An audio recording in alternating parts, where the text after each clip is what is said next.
Bismillahirrahmanirrahim. Assalamualaikum warahmatullahi wabarakatuh. Salam sejahtera dan salam petani sukses dari kita semua.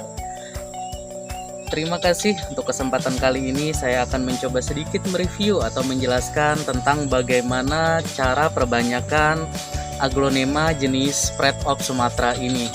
Karena Pride of Sumatra ini merupakan salah satu jenis atau kualitas unggulan dari seluruh jenis tanaman aglonema yang memiliki segi ekonomis yang sangat tinggi sekarang di pasaran. Kalau seperti ini sudah tentunya sudah di atas 800-900 rupiah, itu harga yang sangat fantastis sekali. Oleh karenanya di sini saya akan mencoba sedikit mereview bagaimana perbanyakan aglonema jenis Pride of Sumatra ini agar kita bisa menghasilkan keturunan, agar kita bisa menghasilkan generasi dari Pride of Sumatra ini yang sehat, yang subur, dan tentunya yang memiliki kualitas yang bagus.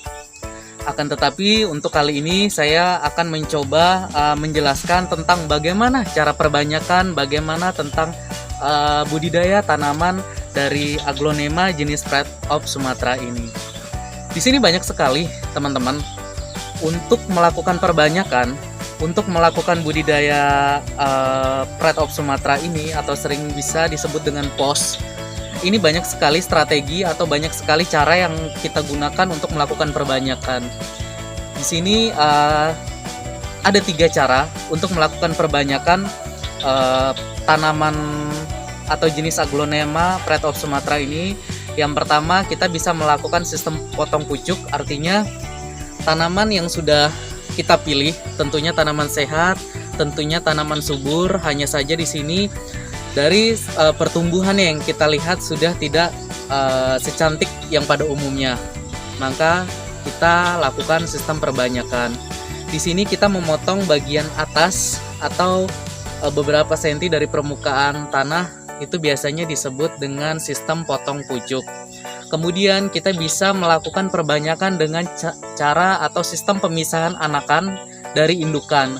Artinya dalam satu rumpun itu terdapat beberapa anakan atau beberapa tanaman yang kemudian kita pisah. Dan cara yang ketiga adalah sistem pemotongan akar. Artinya akar yang berada di dalam tanah yang bonggolnya atau batangnya sudah terlalu panjang, itu bisa kita perbanyak. Caranya itu dengan mencacah, dengan sistem mencacah bagian akar atau beberapa senti yang kita inginkan. Untuk mengetahui bagaimana cara serta sistem dari perbanyakan potong pucuk, nanti bisa kita lihat di video berikutnya. Nanti sudah dijelaskan bagaimana tentang cara perbanyakan, bagaimana untuk mempersiapkan alat dan bahan, kemudian bagaimana cara sistem penanaman. Baik, ini adalah salah satu hasil dari perbanyakan yang saya sudah lakukan, hasil perbanyakan yang sudah saya perbanyak dengan sistem pucuk dengan menggunakan media tanam yang kering. Bisa dilihat ya, bisa dilihat. Nanti penjelasan tentang penanaman, tentang pemotongan dan sebagainya nanti kita bisa lihat ke video penjelasan berikutnya. Ini adalah salah satu alat dan bahan yang nantinya kita gunakan untuk melakukan perbanyakan aglonema, terutama jenis Pride of Sumatra. Yang pertama, alat dan bahan yang harus kita sediakan. Yang pertama di sini ada pisau okulasi. Di sini opsional ya teman-teman. Kita bisa menggunakan cutter, bisa menggunakan gunting, bisa menggunakan pisau okulasi dengan syarat dan ketentuan. Tentunya pisau atau alat yang kita gunakan harus tajam, dan kemudian pisau yang kita gunakan harus steril. Tujuannya apa? Untuk menghindari dari proses pembusukan yang disebabkan oleh jamur ataupun bakteri akibat infeksi dari hasil pemotongan yang kita lakukan. Selanjutnya ada alat yang ini isolasi. Isolasi ini tujuannya nanti untuk merekatkan dari hasil pemotongan atau penyemaian dari aglonema yang kita lakukan. Contohnya seperti ini, teman-teman bisa melihat ini adalah hasil dari potongan yang kita masukkan ke dalam cup atau gelas minuman, atau teman-teman di sini juga bisa menggunakan pot dengan pot yang lebih kecil lagi. Tapi biasanya kalau saya menggunakan pot ini tentunya harus melakukan dua proses dengan sistem penyungkupan dengan menggunakan plastik yang sudah disiapkan. Selanjutnya kita lari ke bahan. Tentunya bahan harus ada tanaman. Tanaman bagaimana yang kita pilih untuk dijadikan indukan atau perbanyakan? Tentunya adalah tanaman yang sudah memiliki pertumbuhan yang tidak produktif lagi. Artinya tanaman yang sudah tinggi, tanaman yang sudah tidak seimbang pertumbuhannya seperti ini. Nah, seperti ini. Teman-teman bisa melihat di bawah sudah tidak stabil untuk pertumbuhannya, beda seperti yang ini ya. Kalau saya lebih cenderung lebih suka dengan tanaman yang rimbun ke bawah. Kalau seperti yang ini artinya kita sudah bisa melakukan proses perbanyakan. Selanjutnya bahannya di sini ada antonik.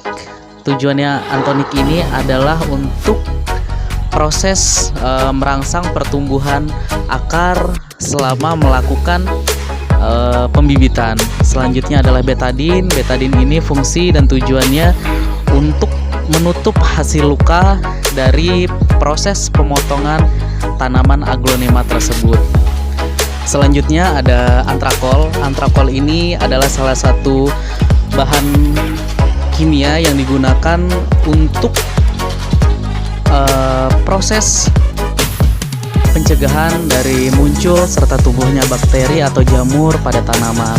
Pada saat kita melakukan proses pemotongan, setelah dioles dengan betadin, maka kita wajib melakukan pengolesan hasil potongan atau luka tersebut dengan antrakol agar tidak terserang dari virus ataupun bakteri selama pertumbuhan tanaman di media tanam. Selanjutnya di sini saya menggunakan media tanam. Di sini adalah media tanam yang lengkap yang saya gunakan. Yang pertama adalah pasir malang. Ini adalah pasir malang. Pasir malang ini kenapa saya memberikan pasir malang? Karena pasir malang ini sangat bagus dan sangat cocok untuk mengontrol tanaman. Karena tanaman aglonema sensitif terhadap air yang terlalu berlebihan. Oleh karenanya saya lebih cenderung menggunakan 40% pasir malang kemudian dicampur dengan bahan-bahan lainnya. Selanjutnya adalah kokopit. Karena saya di sini semua tanaman aglonema saya tidak menggunakan tanah. Jadi untuk menggantikan tanah ini saya menggunakan kokopit. Kokopit ini bertujuan untuk menyimpan cadangan air di dalam media tanam. Selanjutnya di sini adalah beberapa campuran. Ini adalah beberapa campuran kompos. Yang pertama saya menggunakan sekam bakar, kemudian sekam mentah yang sudah saya fermentasi sekitaran 1 bulan. Kemudian saya menggunakan kotoran hewan. Di sini kotoran hewan saya menggunakan kambing, terus itu sapi. Kemudian saya tambahkan sedikit guano atau kotoran kelelawar dengan tujuan agar beberapa kompos ini bisa mensuplai nutrisi ke dalam tanah dan disalurkan ke tanaman sehingga tanaman dapat tumbuh dengan baik, sehingga asupan tanaman nutrisi dapat tercukupi selama proses pertumbuhan, selama proses pembibitan. Kemudian di sini kita ada tisu. Tujuan tisu ini pada saat proses pemotongan tentunya kita menggunakan tisu untuk mengelap dari hasil luka tersebut sehingga getah ataupun cairan yang terdapat dari hasil potongan tersebut bisa hilang dan kita bisa mengoleskan dengan beberapa media yang sudah saya sediakan.